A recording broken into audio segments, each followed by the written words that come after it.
everybody, it's Dick here. I'm on Fannie's Indian Scout. I just downloaded an app to find twisty roads on the way back from the 500-mile service, which is the first service for the Indian Scout. I'm impressed and surprised at how quickly Fannie covered 500 miles on this bike. However, a mechanical issue forced us to pick up the bike from the shop, so that added a 88-mile journey, so it kind of knocked down the length of time it would take to do 500 miles. Hey, that was cool. Little prop plane. We're about 88 miles from the dealership, so up and back is 160 miles. Drove it home, drove it back from the mechanical, drove it down. Really, it was 250 miles of break-in. Other than that initial mechanical, Fannie's been really happy with the decision on the purchase. This is my first real ride, my excuse, because she's a working stiff, which means I have to be the service monkey and ride the bike down to the dealership to get it serviced. I'm happy for the excuse to finally get on this bike. Zipped down on the highway to get it there on time for the service, but now I'm taking my time and trying to find some zigzags on the way back. A couple of A and B roads. Slow the pace down, and even though I kind of recognize this road, slow the pace down, go on some roads I don't know, and get to know the motorcycle in a different way other than just banging it on the highway. I had a Ducati Monster with some sort of wild carbon exhaust on it that everyone always complained was too loud. My Royal Enfield has kind of a pea shooter straight through thing that everyone complains is too loud. My BMW with the baffle in got a advisory on the Remus titanium exhaust for it being too loud. And I just put Vance & Hines decatted high pipes on the, or high 2-to-1 high pipe I should say, on, ooh, this is a fun ride. Ooh, up and downs. On the Street Cup, and I've had a comment that that's loud. None of those bikes, and I would venture to say that all of those bikes running and revving Badger Dead on the road combined are nearly as loud as this bike I'm riding right now. I have earplugs in, and it's still just tearing my ears an asshole. It's funny, I say to Fannie, is it too loud? Because I did surprise her. She didn't choose these exhausts. I surprised her with these exhausts because I didn't want her picking up the bike after test riding a bike with Vance & Hines on it, and then being disappointed that the stock pipes were too quiet. But I think at least Vance & Hines, that was nice. At least Vance & Hines come with baffles. These crushers have no such option. I'm loving this road. And I'm loving this bike on this road. With all the changes that have been made to motors so that they would comply with Euro 4, 5, 6 emission standards, EFI, and various capacity limitations. Gone are the days where motorcycle engines behave the way they used to, where you could really just break the engine by rolling off the throttle. Engine braking is not as reliable, I should say, because no matter what gear you're in, the fueling of these ride-by-wire bikes are very tame. And this engine brakes, you can actually rely on the engine braking of this bike. You can downshift an engine brake, you could roll off the throttle an engine brake, and that kind of tame thatch roof, and that kind of taming of the modern engine has, I don't know whether it's been ignored or whether they designed their way around it. But that is very refreshing after being on a whole bunch of bikes where you rely on an engine brake because that's the habit you have. You have those habits of riding, and then it's not there, and you're kind of caught out.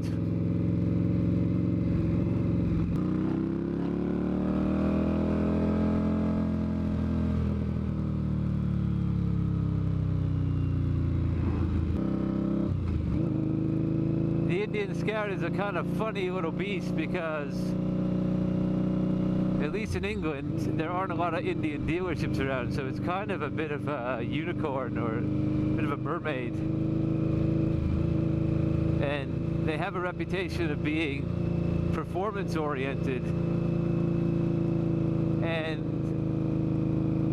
you know, people who don't really understand the history of Indian motorcycles will assume that it's the same brand kind of coming back.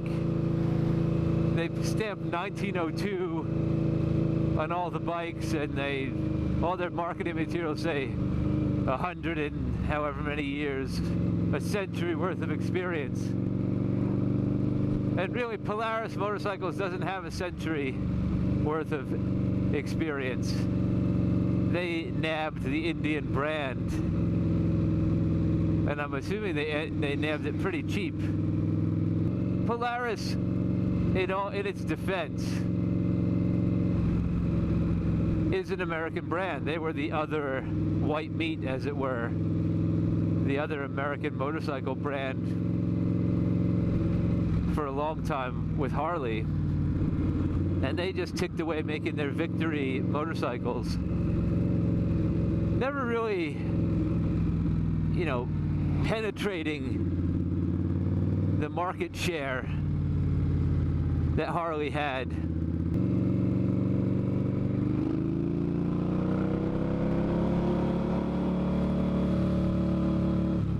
But, you know, Victory didn't really need to penetrate the market because they sold their snowmobiles and their 4x4s and their Desert Cats or whatever the hell they're called, and their motorcycles were almost kind of an afterthought. Not an afterthought because in their end days, the designs were really quite forward-thinking and more unique than any other bike that was out on the market. And then and I've mentioned it before, but I think since I'm on the Indian, I'll make it a declarative statement that they bought Indian and were running Victory and Indian kind of in parallel. And I don't know if their intention was always to wind up Victory or whether to run it in parallel and see how it went and kind of have Indian try and grab the more traditional American rider while keeping Polaris their kind of Starfleet styled bikes. And I don't even think Polaris could have anticipated how popular the resurgence of the Indian brand was. And they kind of accelerated their wrapping up or winding up of Victory a lot sooner than even Victory owners anticipated. And I think there are definitely undercurrents, if not rumblings, of bad blood with Victory owners and Polaris, because their announcement that they were going to accelerate the winding up of Victory and the manufacture of spare parts, etc., et al., was abrupt. And Fannie, being a prospective, now a new Indian owner, that was definitely something that I was considering or worried about. It was in my mind. We're on the front end of Indian, not on the back end of Indian, but if you invest in a brand, not that I have ever showed any brand loyalty to anything, but if you're going to invest in a brand, you kind of want that brand to be around for a while. And that kind of stirred me the wrong way in terms of considering a Polaris. When Indian first came back to life under the Polaris umbrella, I was very skeptical, because it was kind of like Triumph making a bobber. It was kind of posing. It was Polaris being kind of an imposter, especially the first generation of Indian bikes. They had fucking tassels and big sweepy fenders, and they were regurgitating the Indian style. And so it was definitely them posing. It was an imposter brand. And I mean, the tanks on the Chiefs, they had the Chief and the Scout, right? As you do, because, you know, when Coca-Cola tried to bring Indian back in the late 90s, early 2000s, you know, you had the Scout and the Chief. You know, Polaris made one good decision in that they didn't put a $30,000 price tag on the Chief, the way that the year 2000 Indians, $35,000 for a Chief, $18,000 for a Scout. Ridiculous. That was the days of Orange County Chopper selling $50,000 choppers made in downstate New York by a BOCES graduate. And you know what? No one was buying the Indians at that price point, and they went out of business as quick as they came back into business. Polaris, on the other hand, has priced these bikes competitively against the competition. They're still pricey, but not prohibitively so. But the imposter Indians that Polaris first put out they're disgusting to look at. The Chief had the big wide tank and the two gas caps, and one was a faux gas cap. Harley's doing that now, which is just such a fucking... Harley's posing against themselves. One of the best things, one of the greatest qualities of American motorcycles is the utilitarian quality of them. It does what it says on the tin. And there's very few extraneous bits to it, where it's kind of gone the other way with the whole accessory bag of trying to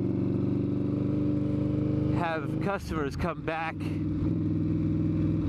and buy more and reinvest in their motorcycle thousands of pounds or dollars a year, instead of just going and loving it and riding it, maintaining it.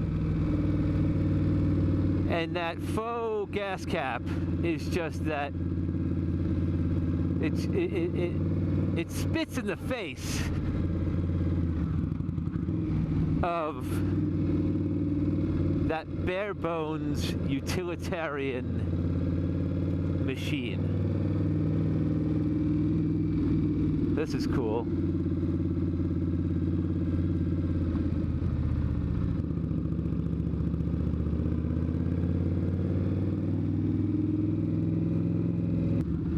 But you can't, and I'm reminded of this almost on a daily basis. You can't deny your nature. You really can't. And the folks at Polaris couldn't deny their nature. So the subsequent Indians that have come out of the factory are more victory than they are Indian. The late days of victory design are seeping through like water through a stone, cutting that Grand Canyon of design back into the wannabe Indian mold that Polaris has poured themselves into. And they're better for it. They're infinitely better for it. The Indian Scout, while it was an afterthought in most Indian iterations, it was a smaller version, has become the marquee bike, the best-selling bike of the brand, because it's unique. It's unique. And I like unique. So yeah, it has that classic lines, heritage look, blah, blah, blah, blah, blah. But you look at that engine is just completely carved from a block of metal.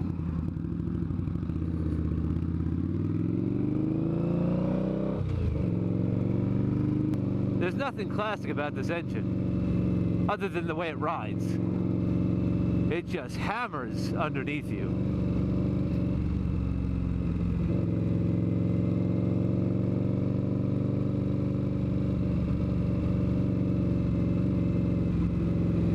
But where there should be curves, there's kind of a boxy edge.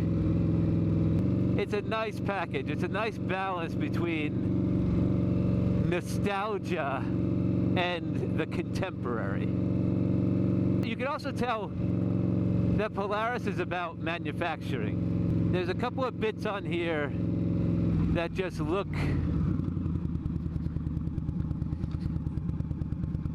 like the bean counters got their hands on it. Like these bolts on the handlebar brace.